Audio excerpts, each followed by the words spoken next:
Assalamualaikum warahmatullahi wabarakatuh. Nama saya Desti Azahra dari kelas 5I Pendidikan Guru Sekolah Dasar Universitas Muhammadiyah Profesor Dr. Hamka. Pada mata kuliah Sosiologi Pendidikan kali ini saya akan menjelaskan tentang stratifikasi sosial.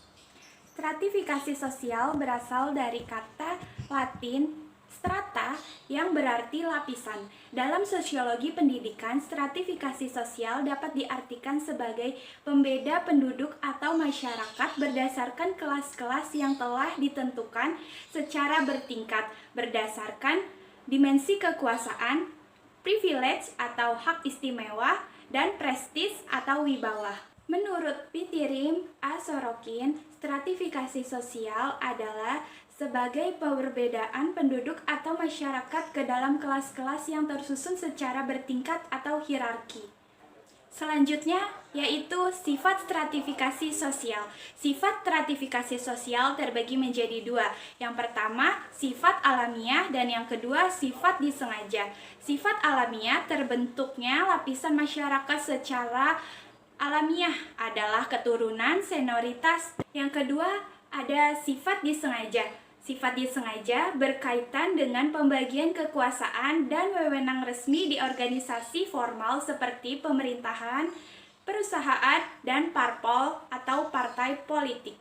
Selanjutnya, fungsi stratifikasi sosial. Yang pertama, sebagai sebuah alat pendistribusian hak dan kewajiban seperti menentukan kedudukan, jabatan, penghasilan, dan tugas pada seseorang.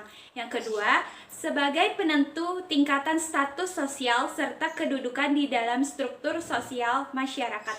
Yang ketiga, untuk menentukan seseorang bertempat pada strata tertentu di dalam struktur sosial di masyarakat. Selanjutnya ada bentuk-bentuk stratifikasi sosial. Yang pertama, stratifikasi ekonomi. Faktor ekonomi yang mendasar pada terbentuknya kelas sosial di mana masyarakat terbagi menjadi dua kelas. Yang pertama, kelas pekerja atau kelas bawah. Yang kedua, kelas pemilik atau kelas atas. Seiring berkembangnya masyarakat, tingkat penghasilan seseorang serta jabatan dalam pekerjaan turut menjadi faktor ekonomi yang mempengaruhi kedudukan individu dalam masyarakat. Sebagai sebuah contoh, pada masyarakat perkotaan, seseorang yang memiliki jabatan tinggi pada sebuah perusahaan dan dibayar dengan gaji tinggi cenderung mendapatkan penghargaan yang lebih tinggi dan dianggap lebih terpandang sehingga ia dapat dikelompokkan menjadi kelas atas. Yang kedua, stratifikasi politik. Faktor politik yang mendasari terbentuknya stratifikasi sosial adalah kekuasaan.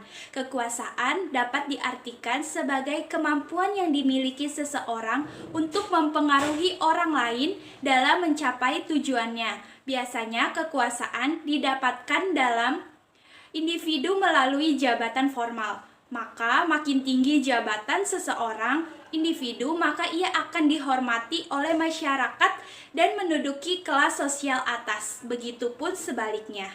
Sebagai contoh, sistem demokrasi di Indonesia, individu dengan jabatan formal dalam bidang pemerintahan dikenal dengan sebutan kelas penguasa, seperti diantaranya Presiden, Menteri, DPR, MPR, dan lain-lain. Selain jabatan formal, jabatan lainnya yang dihormati oleh masyarakat yaitu kiai agama, kepala suku, serta tokoh masyarakat yang terkenal. Yang ketiga, stratifikasi status sosial. Pembagian kelas pada masyarakat didasari oleh perbedaan status berdasarkan kehormatan.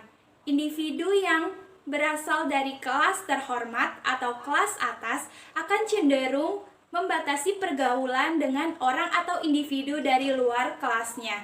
Sebagai contoh, sistem kasta pada status masyarakat di India atau status bangsawan pada kerajaan di Inggris.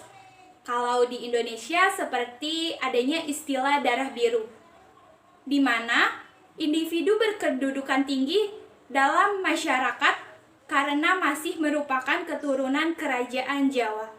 Sekian penjelasan yang dapat saya sampaikan. Mohon maaf bila masih banyak kekurangan dan kesalahan. Terima kasih sudah menonton. Wassalamualaikum warahmatullahi wabarakatuh.